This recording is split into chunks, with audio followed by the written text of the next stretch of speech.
हिंदू हृदय सम्राट बाळासाहेब ठाकरे यांच्या नावानं मराठी भाषा पाठ्यक्रम अभियान महाराष्ट्र दिनापासून म्हणजे 1 मे पासून आपण चालू केला होता आणि स्वातंत्र्य दिनापर्यंत म्हणजे 15 ऑगस्टपर्यंत ती मुदत दिली होती। 105 दिवसाचा कालावधी त्यामध्ये होता आणि मुंबई मराठी साहित्य परिषद आणि त्याचबरोबर कोकण मराठी साहित्य परिषदेच्या माध्यमातून जवळजवळ 1600 शिक्षक राज्यभर फिरतायत।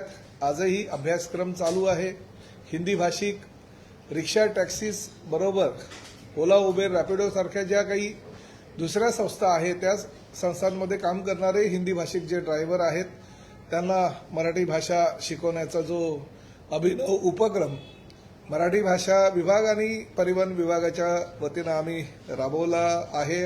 किंबहुना 15 ऑगस्टला ती मुदत असल्याकारणानं 17 ऑगस्ट रोजी ठाण्याच्या गडकरी रंगमंच येथे मुख्यमंत्र्यांना आमंत्रण दिलेलेच आहे, परंतु उपमुख्यमंत्री एकनाथ शिंदे साहेब, उदय सामंत साहेब आणि सर्व संबंधित अधिकाऱ्यांच्या उपस्थितीमध्ये हा समारोपाचा कार्यक्रम आम्ही आयोजित केलेला आहे। प्रामुख्यानं मी कोकण मराठी साहित्य परिषदेचे आमचे प्राध्यापक प्रदीप ढवळ यांचं मनापासून अभिनंदन करतो की त्यांनी राज्यभर हा उपक्रम राबवत असताना 36 जिल्ह्यातील 33 जिल्हे पूर्ण केलेले आहे आणि अजूनही 3 जिल्हे जे बाकी आहेत ते 15 ऑगस्टपर्यंत पूर्ण करणार आहेत। जवळजवळ 1 लाखापेक्षा जास्त हिंदी भाषिक ड्रायव्हरनं त्यांचं ह्या जे अभियान होता त्या अभियानाला उपस्थिती दर्शवली। त्यांनी 4 तास जे होते त्यामध्ये 1-1 तासाचा अभ्यासक्रम होता आणि त्या अभ्यासक्रमाच्या माध्यमातून जुजबी मराठी जे शिकवलं जात होतं तो अभ्यासक्रम बऱ्याच विद्यार्थी म्हणजे हिंदी भाषिक ड्रायव्हरनी पूर्ण केलाय आणि अतिशय खेळीमेळीच्या वातावरणामध्ये हा उपक्रम होत असल्याकारणाने फक्त जुजबी मराठी शिकवलं जात असल्याकारणानं तेही आनंदी आहे। ज्या संघटनांनी सुरुवातीच्या दरम्यान विरोध केला होता त्या संघटनांनीच पुढे येऊन याला पाठिंबा दिला, स्वतःच्या काही ठिकाणी जागाही उपलब्ध करून दिल्यात आणि त्याचबरोबर आमचे हिंदी भाषिक ड्रायव्हर सुद्धा अतिशय मनमोकळेपणाने मराठी शिकतात याचा आम्हाला अभिमान आहे। त्यामुळे खूप चांगल्या पद्धतीनं हा उपक्रम राबवला। आज आढावा बैठक घेण्यात आली, त्या आढावा बैठकीमध्ये 1 लाखाहून जास्त म्हणजे 1,10,000 बरोबर सर 1,10,000 विद्यार्थ्यांनी याचा लाभ घेतला। कोकण मराठी साहित्य परिषदेच्या माध्यमातून सर्टिफिकेट जे आहे त्याचंही वितरण 17 तारखेला होणार आहे। त्यामुळे 15 ऑगस्टला सांगता झाल्यानंतर 16 आणि 17 तारखेला 2 दिवसात सर्टिफिकेटचं वितरण होणार असून 18 तारखेपासून आमच्या परिवहन विभागाच्या माध्यमातून जी काही कायदेशीर प्रक्रिया ते कायदेशीर प्रक्रिया पूर्ण होणार आहे। अजूनही ह्या आमच्या अभियानामध्ये ज्यांना भाग घ्यायचा असेल, मराठी शिकायचं असेल त्यांना आव्हान आहे की अभिजात भाषेचा दर्जा मिळाल्यानंतर राज्यामध्ये एवढ्या मोठ्या प्रमाणामध्ये हिंदी भाषिक विद्यार्थ्यांना मराठीचे धडे जुजबी मराठीचे धडे देणारा हा देशातील पहिला उपक्रम आहे आणि एवढ्या मोठ्या संख्येनं त्याला हिंदी भाषिक ड्रायव्हरनी प्रतिसाद दिल्याबद्दल मी त्यांचाही मनापासून आभार व्यक्त करतो। शेवटी त्यांना ह्याची गरज आहे। एकदा एवढी प्रेमळ मराठी आहे हे शिकवल्यानंतर त्यांना जेव्हा समजलं तेव्हा तेही आनंदी झाले की मराठी भाषा खूप साधी, सोपी आणि प्रेमळ आहे हे त्यांच्या ध्यानात आलं। त्यामुळे काही तर विद्यार्थी असेही आमच्या सगळ्या प्राध्यापकांना म्हणतात की एवढी जर सोपी आणि सरळ आणि सुंदर आणि साधी मराठी असेल तर आम्ही ही पूर्ण मराठी शिकण्याचा म्हणजे अस्खलित मराठी शिकण्याचा सुद्धा आम्ही प्रयत्न करू। त्या गोष्टीचा आनंद आहे की स्वर्गीय शिवसेना प्रमुख आदरणीय बाळासाहेब ठाकरे यांच्या नावानं हा जो उपक्रम आम्ही चालू केला, हे जे अभियान आम्ही चालू केलं त्यामध्ये राज्यातील सगळ्या हिंदी भाषिक ड्रायव्हरनी प्रतिसाद दिला, त्याबद्दल मी मनापासून आभार व्यक्त करतो। परंतु एक गोष्ट मात्र नक्की, 15 ऑगस्ट ही शेवटची तारीख आहे। अनेक म्हणजे काल अबू आझमींचा मला फोन आला होता की और इसके लिए एक्सटेन्शन दो। मी सांगितलं महाराष्ट्र दिनापासून स्वातंत्र्य दिनापर्यंत आम्ही ही मोहीम चालवली, ते म्हणाले नाही प्रजासत्ताक दिनापर्यंत द्या। त्यामुळे शेवटी टाइम पे टाइम असं ते होत असतं आणि मी त्यांना हेही सांगितलं 36 वर्ष 1989चा हा नियम आहे. 36 वर्षामध्ये शिकला नाही ते 6 महिन्यामध्ये तुम्ही काय शिकणार आहात. त्यामुळे आता कृपया वेळ मागू नका, कारण शेवटी काहीतरी लिमिट कुठल्या तरी गोष्टीला असणं गरजेचं आहे. आणि त्यामुळे 15 ऑगस्ट पर्यंतचा हा जो कार्यक्रम किंवा हे अभियान आम्ही चालू केलेलं आहे त्याचा समारोप 17 तारखेला आम्ही करतोय. जवळपास 1,10,000 तुम्ही सांगताय साहेब, पण हिंदी भाषिक आता जे आहे म्हणजे MMR रिजन मध्ये जवळपास 3 लाखाच्या वर आहेत असं सांगितलं.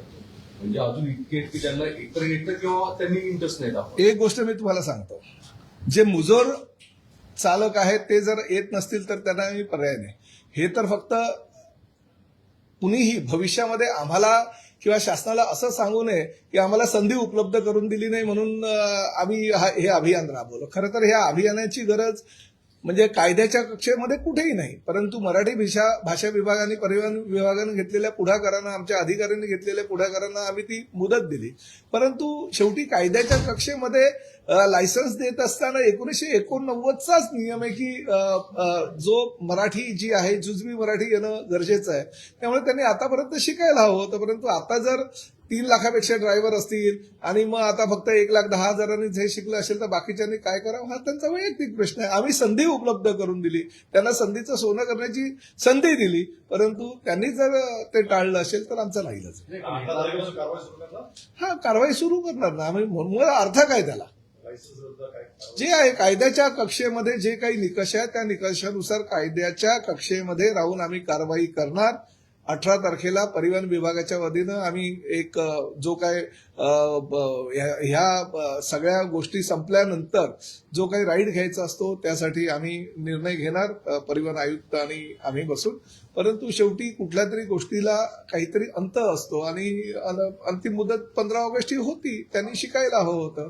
आणि प्रामुख्यानं कोकण मराठी साहित्य संघाच्या वतीनं त्यांना सर्टिफिकेटही प्रत्येकाला देणार आहे. म्हणजे राज्यामध्ये 17 तारखेला समारोपाच्या कार्यक्रमामध्ये प्रत्येक आरटीओ मध्ये आम्ही स्क्रीन लावणार आणि त्या स्क्रीनच्या माध्यमातून प्रत्येक जिल्ह्यातल्या प्रत्येक आरटीओ हे ते प्रमाणपत्र सुद्धा कोकण मराठी साहित्य परिषदेचं जे आहे त्यांच्या सहकार्याच्या माध्यमातून वितरित करणार आहे. त्याच्यामध्ये सर्टिफिकेट काही ठिकाणी तुमचे तिथले काही अधिकारी त्यांच्यासमोर तिथल्या स्थानिक एजंट यांच्या माध्यमातून ते काही पैसे देऊन देण्याचाही परत एक गोष्ट मी सांगतो, हे सर्टिफिकेट म्हणजे काहीही, हे सर्टिफिकेट जर उद्या कोणी दाखवलं आणि सांगितलं की नाही आम्ही मराठी शिकलो तर ते सर्टिफिकेट ग्राह्य धरणारच नाही. हे सर्टिफिकेट अधिकृत नाही. फक्त कोकण मराठी साहित्य परिषदेने जे अभियान घेतलेलं आहे त्या अभियानामध्ये तुमची उपस्थिती आहे किंवा तुम्ही जुजबी मराठी शिकलात, तुम्ही त्या अभियानाला पाठिंबा दिला म्हणून ते सर्टिफिकेट देण्यात येणार आहे. आमच्या आरटीओचे अधिकारी ते सर्टिफिकेट बघून काय कायदेशीर कारवाई आहे ती करणार नाही असं काही नाही. त्या सर्टिफिकेटचा अर्थ फक्त की तुम्ही त्या अभियानामध्ये सहभागी झाला एवढंच आहे. आणि त्यामुळे कुणीही किती बोगस डुप्लिकेट जरी केले तरी त्याला अर्थ राहणार नाही. फक्त तुम्ही जरी सर्टिफिकेट दाखवलं तरी आमचे आरटीओचे अधिकारी तुमच्याबरोबर जुजबी भाषा येते की नाही हे तुमच्याशी चर्चा करणार, संवाद साधणार आणि नंतरच निर्णय घेणार. हा, हे सर्टिफिकेट दाखवल्यानंतर जर तुम्ही हिंदी बोलत असाल आणि मराठी भाषा तुम्हाला येत नसेल तर तुमच्यावर कारवाई अटळ आहे. तुम्ही त्याच्यात असं म्हटलं की वर्किंग नॉलेज ऑफ मराठी, तर आता वर्किंग नॉलेज ऑफ मराठी हे तुम्ही कसं सिद्ध करणार? आम्ही प्रश्न विचारू ना. वर्किंग नॉलेजचे जे प्रश्न आहेत आम्ही 18 प्रश्न विचारले होते आणि 18 प्रश्नांच्याच मात्र माध्यमातून आमचे आरटीओचे अधिकारी तुम्हाला प्रश्न विचारतील. त्या प्रश्नाला समर्पक उत्तर देणं तुमचं कर्तव्य आहे. आणि कायद्यामध्ये असंही तुम्ही म्हटलेलं आहे की you have to display your knowledge. आता डिस्प्ले कसं करणार? ते आम्ही आरटीओचे अधिकारी त्या ठिकाणी दाखवतील ना. जो शब्द आहे तो डिस्प्ले असा आहे किंवा डेमॉन्स्ट्रेट असा आहे, तर ते तुम्ही सिद्ध कसं करणार? नाही, आमच्या आरटीओचे अधिकारी कसं डिस्प्ले करायचं? ओरली करावं ना, ते काय लेखी नाहीये. हो, पण ते कायद्यामध्ये तसं नाहीये ना. कायद्यामध्ये फक्त डिस्प्ले असा शब्द आहे. Demonstration can be oral also. हो, पण त्याचा कायदा काय म्हणतो? कायदा शब्दशः चालतो, तो असा तुम्ही म्हणाल तसं चालणार नाही ना. म्हणजे त्याच्यात ओरली डिस्प्ले असा शब्द असायला हवा. आपण बघून घेऊ ना याच्यामध्ये जर काही हे बघा, अभिव्यक्त होणे मला त्याला प्रॉपर वाटायचं सांगतो. अभिव्यक्त होण्याचे वेगळे असतं. कोणी बोलून अभिव्यक्त होतं, कोणी चित्रातून होतं, कोणी इतर माध्यमातून होतं, कवितेमधून. त्यामुळे अभिव्यक्त शब्द महत्वाचा आहे कायद्याला. आणि आम्हाला जे अभिप्रेत आहे ते अभिप्रेत आहे की त्याच्या बोलण्यातनं ओरली त्यांनी डेमॉन्स्ट्रेट करावं. आता ह्याच्याबद्दल जर काही संदिग्धता असेल तर आम्ही त्याचं क्लॅरिफिकेशन देऊ ना. आणि सुधारणाही करू. सुधारणा करू, क्लॅरिफिकेशन देऊ. त्या तुमच्या अधिकाऱ्यांकडनं त्या व्यक्तीला बोलता येते की नाही, ह्या नेमक्या कुठे केल्या जातील? ह्या अचानक केल्या जातील, अचानक केलं, जिथे ऑटो स्टँड अचानक केलं जाईल. ज्या ठिकाणी आम्ही नेहमी कागदपत्रांची पडताळणी करतो, म्हणजे त्याच्याकडे लायसन्स आहे की नाही, बॅज आहे की नाही, तो युनिफॉर्म घातलेला आहे की नाही, म्हणजे आरटीओच्या अधिकाऱ्यांना जे काही नियम दिलेले आहेत ते नियमाच्या म्हणजे नियमामध्ये तो ऑटो रिक्षा ड्रायव्हर किंवा टॅक्सी चालक हा नियमानुसार गाडी चालवतो का किंवा काही कायद्याचा भंग करतो का हे बघायचे अधिकार आहेत. त्या अधिकारामध्ये ते कुठेही जाऊन पाहणी करू शकतील. नाही नाही, त्या पोलिसांचा संबंध नाही, फक्त आरटीओचे अधिकारी, कारण आमच्या कायद्यामध्ये ती तरतूद आहे. हो, आमच्याकडे मनुष्यबळ तेच आहे ना. मनुष्यबळ काय, त्यासाठी काय आधीही आमची तपासणी करत असताना तेवढंच मनुष्यबळ होतं, ते मनुष्यबळ पूर्ण आमच्याकडे आहे.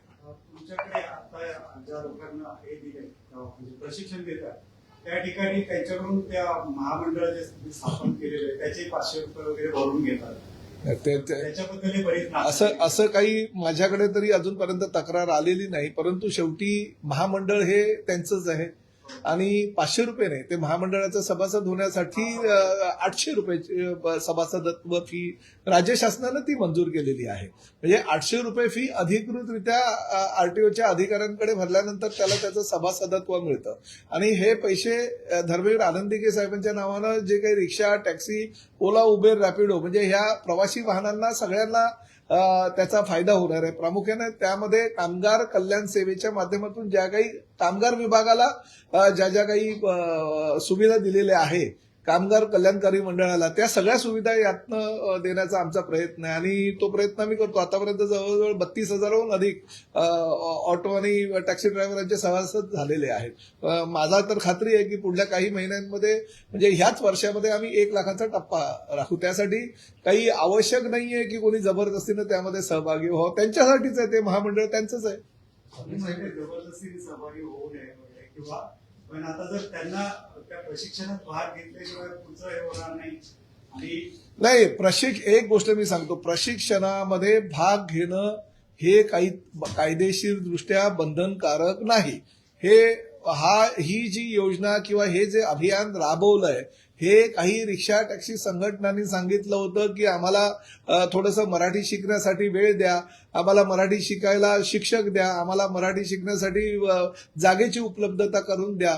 आणि त्यामुळे माननीय मुख्यमंत्री उपमुख्यमंत्र्यांकडे काही आमदार खासदारांनी मंत्र्यांनी मागणी केली आणि त्यामुळे ही मुदत देण्यात आली. हे काय कायदेशीर बंधनकारक आमच्या डिपार्टमेंटवर नव्हतं की आम्ही कोकण मराठी साहित्य परिषदेच्या माध्यमातून हा उपक्रम राबवला. एक मानवतेच्या दृष्टिकोनातून उद्या कुठल्या संघटनांनी आमच्यावर आरोप करता कामा नये की आले आणि हे सरसकट परिवहन विभागानं आमच्यावर कारवाई केली. शेवटी कायद्यामध्ये आहे तीच कारवाई. हे आम्ही अभियान राबवलं नसतो तरी आम्हाला ते अधिकार होतेच ना कारवाई करायची. पीपीपी अंतर्गत जे एसटी डेपो डेव्हलप केले जात आहे याच्या संदर्भात एक असं एसटी संघटनांच्या अनेक लोकांचं म्हणणं आहे की हे डेपोच्या जमिनी ज्या आहेत ते विकण्याचं काम परिवहन खातं करतं.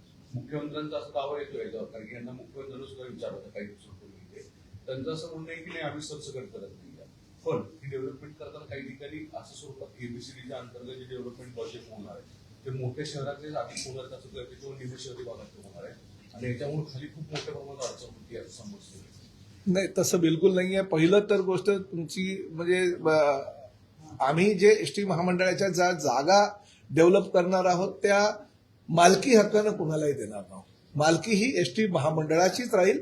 फक्त लीज ही 49+49चं लीज राहील आणि ह्या लीजच्या माध्यमातून डेव्हलपमेंट करत असताना बस डेपोच्या ऐवजी बस पोर्ट ही संकल्पना आहे. जशी गुजरात मध्ये पंतप्रधान आदरणीय नरेंद्र मोदीजी मुख्यमंत्री गुजरातचे असताना त्यांनी ही संकल्पना राबवली होती, यशस्वी झाली आणि त्याच धर्तीवर आम्ही महाराष्ट्रामध्ये ही संकल्पना राबवतोय आणि त्याला मंत्रिमंडळानं सुद्धा मान्यता दिलेली आहे. आणि जो काही निविदा प्रक्रिया होणार आहे, निविदा प्रक्रियेमध्ये ज्याचा देकार जास्त असेल त्यालाच ते मिळणार आहे आणि त्यामुळे महामंडळ आर्थिक स्थितीमध्ये जे डबघाईला आलेलं आहे तो आर्थिक स्थिती बळकट करण्यासाठी राज्य शासनानं हा निर्णय घेतलेला आहे. त्यामुळे पहिली तर गोष्ट अशी की आम्ही बिलकुल विक्री करणार नाही आहोत, आम्ही फक्त लीजवर ते देणार आहोत. आणि दुसरं महत्वाचं म्हणजे यातून मिळणारं उत्पन्न जे आहे त्यामध्ये आम्ही जास्तीत जास्त ही जागा महामंडळामध्ये कायम ठेवून ती जागा सुद्धा आम्ही भाड्यानं देणार, जेणेकरून त्या भाड्याच्या उत्पन्नातून महामंडळाला आर्थिकरित्या म्हणजे जसं आमचे ड्रायव्हर कंडक्टरच्या पगारासाठी सुद्धा आम्हाला शासनाकडे हात पसरावा लागतो, तो पसरावा लागू नये ह्यासाठी आम्ही तसं नियोजन केलेलं आहे. दुसरं की राजकीय एक प्रश्न आहे. आज सुप्रीम कोर्टामध्ये सुनावणी सुरू होती. आता तुमचे विरोधी पक्ष जे रोज बोलतात त्यांनी परत आज भूमिका मांडली की नियमानुसार आम्हालाच पक्ष चिन्ह मिळेल आणि आमचीच भूमिका ही रास्त आहे. एकनाथ शिंदे या संदर्भातला आता धडा काय संविधान नाही, एक गोष्ट आहे बघा, माननीय सर्वोच्च न्यायालयामध्ये ह्या बाबतीत आता कपिल सिब्बल जे त्यांचे वकील होते त्यांनी आपली भूमिका काल मांडली, आमचेही वकील आमची भूमिका मांडेल, म्हणजे त्या विषयावर आपण काही भाष्य करणं योग्य नाही. तरी सुद्धा माननीय म्हणजे आमच्या पक्षाला हे पक्षचिन्ह आणि शिवसेना हे नाव दिलेलं आहे निवडणूक आयोगानं आणि सगळ्या ज्या कायदेशीर प्रक्रिया ते पूर्ण करूनच आम्ही या ठिकाणी राज्याचे मुख्यमंत्री म्हणून एकनाथ शिंदे साहेब झाले, त्यांच्याच नेतृत्वाखाली शिवसेना हे 4 अक्षर आणि त्याचबरोबर धनुष्यबाण ही निशाणी घेऊन राज्यामध्ये लोकसभेच्या निवडणुका झाल्या, विधानसभेच्या निवडणुका झाल्या आणि सगळीकडे आम्हाला यश प्राप्त झालं. त्यामुळे राज्यातील जनता आमच्या बरोबर आहे, विधिमंडळ पक्षाचे सगळे लोकप्रतिनिधी आमच्या बरोबर आहे, अनेक निवडून आलेले खासदार, आमदार, त्याचबरोबर जिल्हा परिषद सदस्य, नगरसेवक हे आमच्या बरोबर आहे. आणि प्रामुख्यानं आपल्यालाही कल्पना आहे की एकनाथ शिंदे साहेबांच्या नेतृत्वाखालील शिवसेनेला राज्यातील जनतेने जर प्रतिसाद दिला त्यानंतर झालेल्या निवडणुकांमध्ये, तर मला असं वाटतं न्यायालय सुद्धा सर्वसामान्य जनतेच्या बरोबर राहील अशी आम्हाला खात्री आहे. एकनाथ शिंदे दरेगावी जातात तरी राजकीय वर्तुळात परत चर्चा सुरू झाली, कारण की सुनावणी इकडे आणि ते तिकडे असं एक विरोधकांचाच हा आरोप आहे.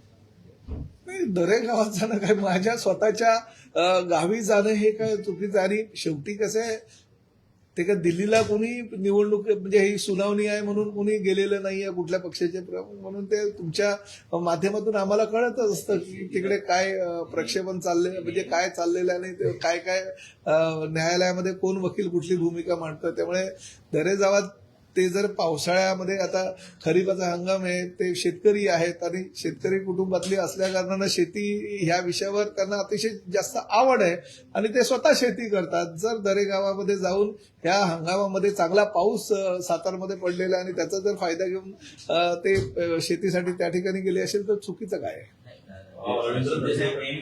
शेती करायला जातो मात्र मशागत करताना वेगळेच काहीतरी परिणाम जाणवतात. हा, म्हणजे त्यांना शेती करण्याला त्यांच्या डोक्यामध्ये काही विविध संकल्पना येत असतात, त्या संकल्पना त्या प्रत्यक्ष राज्यामध्ये कामकाज करत असताना प्रभावीपणे अंमलात आणत असतात. रवींद्र धनगेकरांनी पुन्हा एकदा म्हटलं आहे की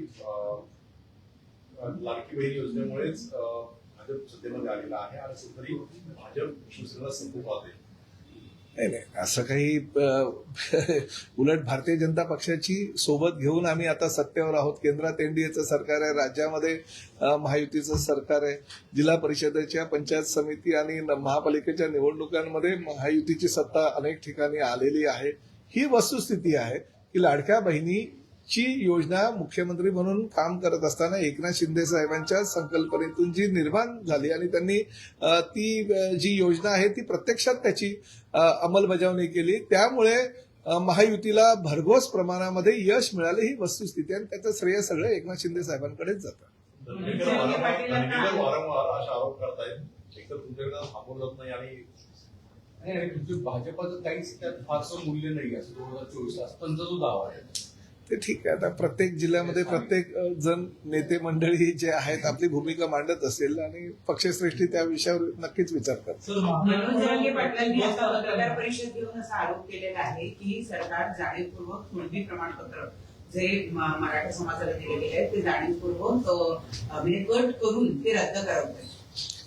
नाही बघा, मी तर ती मनोज जरांगे साहेबांची पत्रकार परिषद बघितलेली नाही, परंतु एक गोष्ट मात्र नक्की की एकनाथ शिंदे साहेब मुख्यमंत्री असताना आणि देवेंद्रजी मुख्यमंत्री असताना मराठा समाजाला जेवढे जास्तीत जास्त सहकार्य आमच्या सरकारच्या माध्यमातून मिळालं. आजपर्यंतच्या इतिहासामध्ये काँग्रेस, राष्ट्रवादी आणि इतर पक्षाच्या सरकारमध्ये सुद्धा मराठा समाजाला एवढं प्राधान्य दिलं नव्हतं किंवा मराठा समाजाला एवढं जे सहकार्य आहे ते सहकार्य केलं नव्हतं. एवढं सहकार्य आमच्या सरकारनं केलेलं आहे. काही तुरळक जे विषय असतील त्या विषयावर निश्चितपणे सरकारची भूमिका नेहमी सकारात्मक राहिलेली आहे की मनोज जरांगेंच्या ज्या ज्या काही मागण्या होत्या त्या मागण्यांची पूर्तता कशी करता येईल यासाठी सरकार कटिबद्ध आहे. मुख्यमंत्र्यांनी त्यांना वारंवार सांगितलेलं आहे की अजूनही तुमच्या काही मागण्या असेल तर त्या सरकार सकारात्मक त्यावर निर्णय घेत आहेत. मनोज जरांगे यांनी स्वतः एकनाथ शिंदे यांच्यावर आरोप केलेला आहे की एकनाथ शिंदे यांचेच मंत्री ही मराठाचं कोणती जात प्रमाणपत्र देऊ नये यासाठी प्रयत्नशील आहेत आणि एकनाथ शिंदे कुठे डबल गेम आमच्याशी करतायत का असा प्रकारचा एक सवाल होता. कालच मनोज जरांगे यांच्याशी माझी चर्चा झाली आणि त्यांनी माझ्याशी कारण त्यांच्या काही एसटी महामंडळाच्या बाबतीतली काही त्यांची विषय होते. त्याचबरोबर धाराशिव येथे मराठा भवनासाठी त्यांनी मला फोन केला होता. त्यावेळेस त्यांनी माझ्याशी चर्चा करताना नेहमीच एकनाथ शिंदे साहेबांचं कौतुक केलं होतं आणि एकनाथ शिंदे साहेबांनंतर मला बोलताना त्यांनी हेही सांगितलं की तो सरनाईक साहेब तुमचंही मला कौतुक करावं लागेल कारण मी फोन केल्यानंतर आमचे सगळे कामं तुम्ही करतात. त्यामुळे आज काय झालं 24 तासामध्ये मला हे कल्पना नाही. मला कल्पना नाही त्यावेळी मला त्याविषयी काही कल्पना नाहीये. परंतु माझ्याशी बोलताना त्यांनी एकनाथ शिंदे साहेबांचं कौतुक केलं. मला एक विचारलं, ओला उबर आणि रॅपिडो यांनी आतापर्यंत लायसन्ससाठी किती अर्ज केले किंवा अद्यापर्यंत ओला, उबेर, रॅपिडो यांनी अर्ज केलेला नाही कारण कालपर्यंत केला नव्हता. परंतु आज काय केलं डेडलाईन दिली आहे किंवा नाही तेच आम्ही ठरवतोय आणि माझ्या असं म्हणजे मी तरी सांगितलं होतं की आपण 1 सप्टेंबर पर्यंत आपण त्यांना मुदत देऊया कारण ऍग्रिगेटर पॉलिसी झाल्यानंतर काही अडचणी आहेत. त्या अडचणींवर त्यांनाही मात करावी लागेल कारण मोठ्या कंपन्या आहेत. परंतु 1 सप्टेंबर पर्यंतची मुदत ऑफिशियल दिलेली आहे का? नाही. ठीक आहे तेही आम्ही कळवून देऊ ऑफिशियल मुदत 1 सप्टेंबर पर्यंत. त्याच्याकडनं लूट होताना पाहायला मिळते कारण ओला उबेर बुक केल्यानंतर वरती बोनस अमाऊंट जे आहे ती क्लिक केल्याशिवाय पुढं कोणी बुकिंग ती स्वीकारत नाही आणि अनेक ठिकाणी ओला उबेर किंवा तसं ज्या आहेत ना त्या बुकिंग केल्याचं कॅन्सल करतात, फोन करतात आणि नवीन ऍग्रिगेटर पॉलिसीची अंमलबजावणी ही ओला, उबेर, रॅपिडो किंवा भारत टॅक्सी किंवा ज्या काही संस्थांनी आमच्याकडनं परवानगी घेतलेल्या प्रत्येकाला करावी लागेल. जर त्यांनी परवानगी घेतली 1 सप्टेंबर डेडलाईन देतोय आम्ही आजच परिपत्र काढायला सांगतो मी आमच्या टीसींना. जर त्यांनी ऍग्रिगेटर पॉलिसीनुसार जर आमच्या प्रवाशांना सुविधा दिल्या नाही तर भले किती मोठी कंपनी असू द्या त्यांच्यावर कारवाई केली जाईल. सर प्रत्येक स्थानकाला 100 गुण देण्याची गेल्या वर्षी ही काढली होती आणि खूप चांगली होती पण त्यानुसार सर्वेक्षण होतंय का त्याच्या पुढे म्हणजे बसला किती गुण होत आहे ते सर्वेक्षण एसटी महामंडळाच्या माध्यमातून आमचे माधव कुसेकर घेत आहेत. जरांगे पाटील बोलताय त्यांनी पुन्हा एकदा असं म्हटलंय तर पहिल्यांदाच 3 वर्षांमध्ये एकनाथ शिंदेवरती टीका केलेली आहे. त्यांनी म्हटलंय तर तुमच्या गद्दारीचा डाग आम्ही पुसणार होतो. संजय शिरसाट यांच्या बंगल्यावरती बैठका झाल्या. तुमची न येणारे सीट आहे त्यामुळे कानापुरतं निवडून आणली तुम्ही मात्र आमचा गेम करणार का असं होतं. मला त्याबद्दल काही कल्पना नाही परंतु मला असं वाटतं की माझ्याशी बोलताना तरी त्यांनी काल एकनाथ शिंदे साहेबांचं भरभरून कौतुक केलं होतं.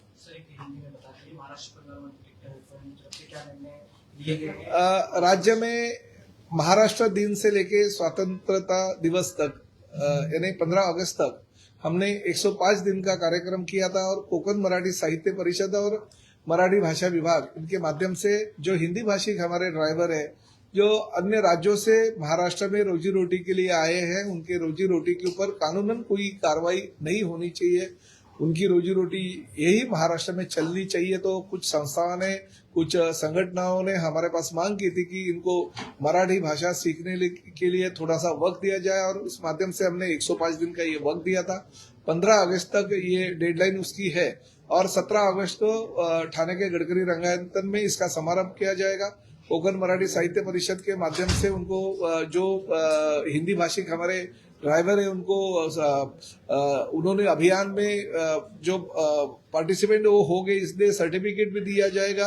और खासकर हम हिंदू हृदय सम्राट बाला साहब ठाकरे मराठी भाषा पाठ्यक्रम अभियान ये चलाया है 105 दिन और बहुत ही अच्छा प्रतिसाद मिला है. राज्य के करीबन 1 लाख से ज्यादा रिक्शा टैक्सी ड्राइवर, ओला उबेर और रैपिडो के ड्राइवर ये अभियान में शामिल हो गए थे। मैं सभी लोगों का दिल से धन्यवाद देता हूं। बहुत सारी संगठनों ने, यूनियन ने हमें मदद की और उस माध्यम से ये हमारे 1600 जो शिक्षक है राज्य में सभी जिले में घूम रहे। 36 में से 33 जिले में अभी तक वो जाके 3 जिलों में आगे 15 तारीख तक जाएंगे।